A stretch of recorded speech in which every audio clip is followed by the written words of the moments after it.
Hello world, we are here to give a short review of the Pokemon 3D puzzle by 4D build. Yeah, by 4D build. It's a little confusing. At first I thought it was a 4D puzzle. It wasn't. Anyway. I don't even know how you would do that. This set has 700 pieces. The pieces themselves are made of foam, so they come on these sheets here. Wow, that was loud. The book here tells you exactly how, like what sheet to work off of.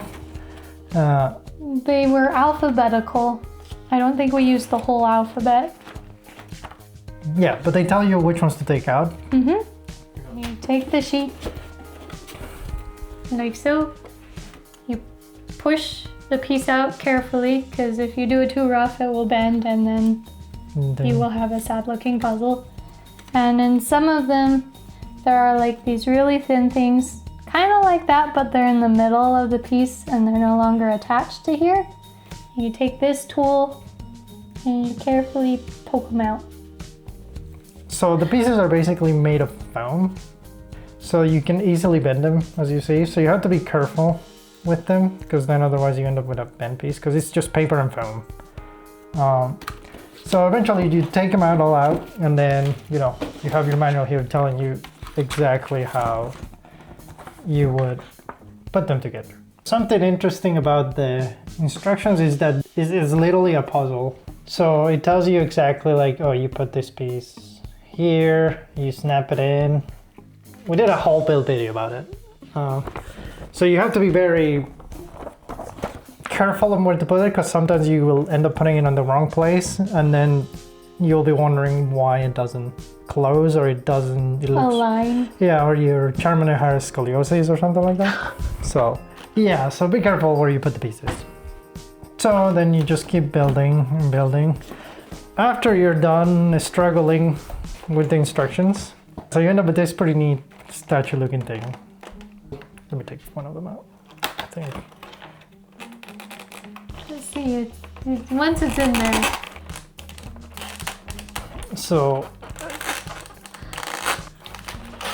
yeah, so you see, like, you can pull them out individually. So now one thing to be careful is when you're assembling it, so all the pieces have these tabs. So you see how this, basically how it came loose like this. So when you're assembling it and you're fitting a hole into one of these square tabs, do not push it in too hard, because if you bend one of the corners, then this happens where it will not stay in very well anymore. Like, it doesn't lock into place. So that's one of the main things to be pretty careful when you're putting it together, is to not bend corners of these tabs here. Yeah, so the tabs fit into the holes you poked. Yeah. So these have to fit perfectly, and it locks it in place. And if you bend one of the corners like I did, then happens where the chest keeps opening if you move it. Now you shouldn't be moving it because it's a statue, but so that's cool. So then they literally just snap into place. Yeah, sounds just like my joints. Anyway. I really like the base plate. You see the little grass pieces. I really like those. Yeah. That's really neat. It has pretty good detail. And probably the favorite one I thought we built, I'm really partial to Bulbasaur in general, but how this all came together, the onion, or whatever you want to call his shell thing. Yeah, all of this, the way it works is you assemble basically a skeleton internally, and then after that you cover it with the shell around it. So this is a whole structure inside of this.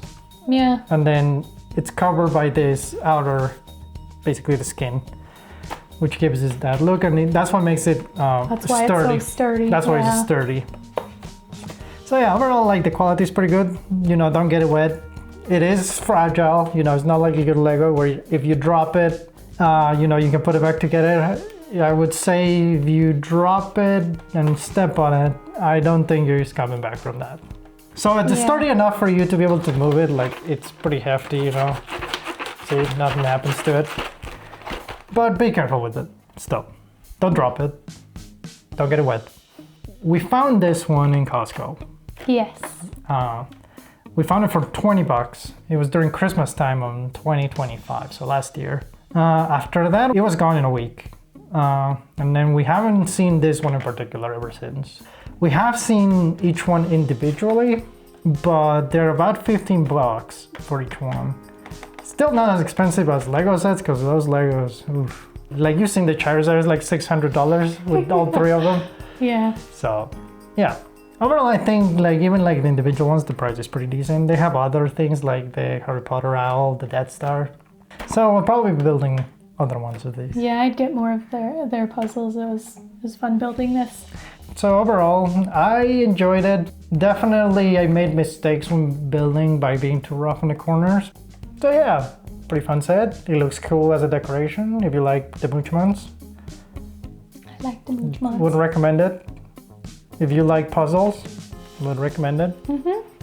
If you hate everything, do not recommend it. Then this is probably not for you. Yeah. So yeah, everyone, this is the Pokemon for the build puzzle. Hope you guys had some fun. You guys can check the check out the stop motion build. Yeah, that we did. Somewhere here, we'll put it so you can see somewhere it. on the screen. Yeah, so then you can see the whole build process animated using stop motion. And yeah, so thank you guys for watching and good day. Catch you next time. Good day.